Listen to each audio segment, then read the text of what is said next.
So ito guys yung nakikita natin sa vlog na nakakain yung bunga. Ayun.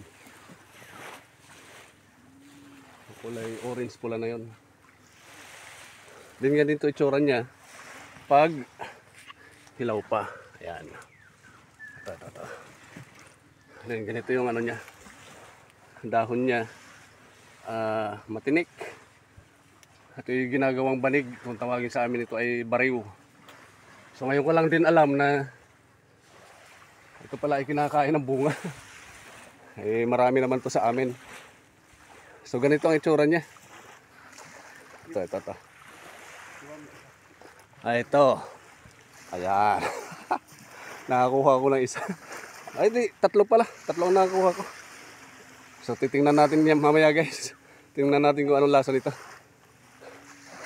Sige. Pasyal muna kami.